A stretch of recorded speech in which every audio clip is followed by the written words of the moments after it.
Friends, pixel lab को जैसे ही आप क्लिक करेंगे तो मोबाइल को लैंडस्केप में रखते हुए ये वाला इंटरफेस आपके सामने खुलेगा। पहले मुझे टेक्स्ट नहीं चाहिए तो इसको हम डिलीट कर देते हैं। देन मैं यहाँ तीसरा ऑप्शन सेलेक्ट करके एक सर्कुलर शेप सेलेक्ट कर लेता हूँ। इसको सेलेक्ट करने के बाद यहाँ से मैं इसका कलर ब्लैक सेलेक्ट कर लेता हूँ। इसकी स्ट्रोक विड्थ 20 करने के बाद इसकी ओपेसिटी 0 कर दूंगा because I need a halo circle. Then मैं इसको फुल स्क्रीन पर एडजस्ट कर लेता हूँ। इसके बाद मैं एक और शेप को यहाँ से इंपोर्ट कर लेता हूँ। इस स्क्वायर शेप को रेक्टेंगुलर शेप के अंदर तब्दील करके इस तरीके से सर्कल के ऊपर एडजस्ट कर देता हूँ।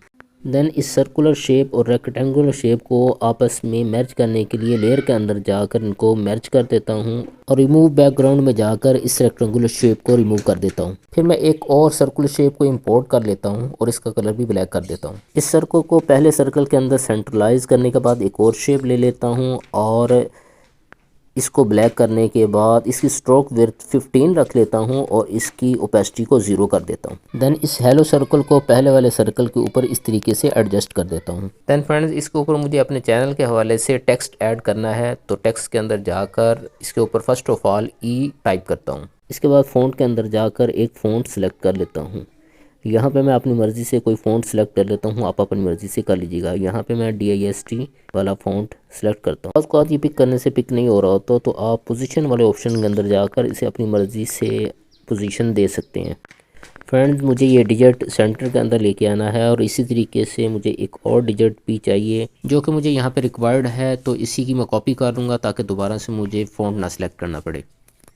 सेकंड वर्ड मुझे जी चाहिए। जी को टाइप करने के बाद इसको मुझे रोटेट करना है और रोटेट करके ई के साथ मुझे इसको एडजस्ट करना है। तो इसको रोटेट करने के बाद इस तरीके से यहाँ पे एडजस्ट कर देता हूँ ताकि एक खूबसूरत लोगो तैयार हो सके। अब इन दोनों डिजिट को यकजान करने के लिए मुझे लेयर के अंदर जाकर इन दोनों डिजिट को आपस में मैच करना होगा। जैसे ये मैच हो जाएं तो इन दोनों को आप इकट्ठा मूव कर सकते हैं। इसको मैं सेंट्रलाइज कर देता हूँ ताकि खूबसूरत लगे। इनको सेंट्रलाइज करने के बाद इन तीनों शेप्स को मुझे आपस में मर्ज करना होगा, तो इस मकसद के लिए मैं लेयर के अंदर जाकर इन तीनों शेप्स को आपस में सिलेक्ट करके मर्ज कर देता हूँ।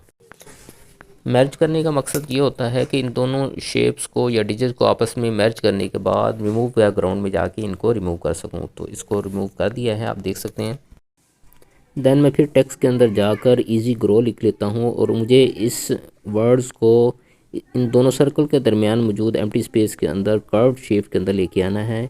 इसका फ़ॉन्ट सेलेक्ट कर लेता हूँ, वही वाला फ़ॉन्ट सेलेक्ट करता हूँ और उसको जो है कर्व को सिलेक्ट करके इसको कर्व दे देता हूँ और इस तरीके से इसकी जो है कर्व को एडजस्ट कर लेता हूँ। और इसका साइज़ अगर छोटा है तो इसके साइज़ को भी एडजस्ट कर लेता हूँ ताकि जो है यहाँ पे ये खूबसूरत लगे।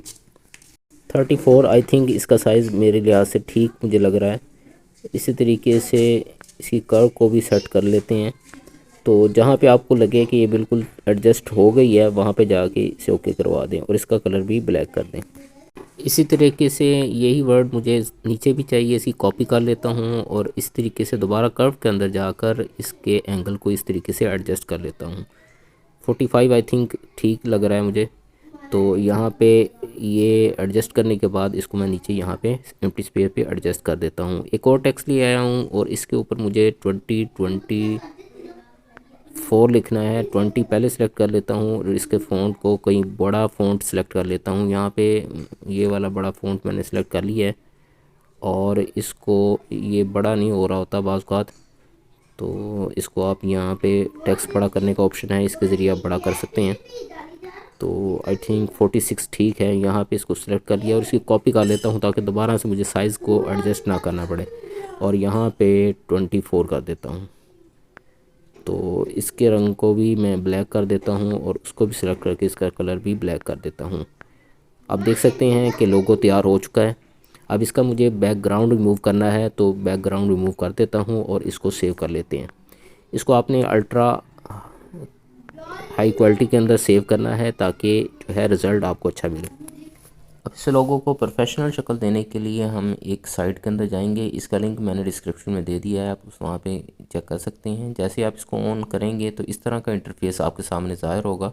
यहाँ पे लेयर पर क्लिक करें, योर लोगो हेयर है, इस पर डबल क्लिक करें। उसके बाद आपने आइज़ को क्लोज़ कर देना है। दोबारा आपने लेयर पर क्लिक करने के बाद इमेज में चले जाना है और वहाँ कैनवस साइज़ पे यहाँ पे मैं 1080 बाई 1080 का एक स्क्वायर कैनवस सेलेक्ट कर लेता हूँ और इसको सिलेक्ट करने से आपका लोगो बड़े अच्छे तरीके से इसके ऊपर आ जाएगा।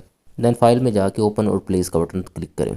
देन आपने गैलरी में जाकर अपने लोगों को इंपोर्ट कर लेना है और इसे इस कैनवस के ऊपर एडजस्ट कर लेना है।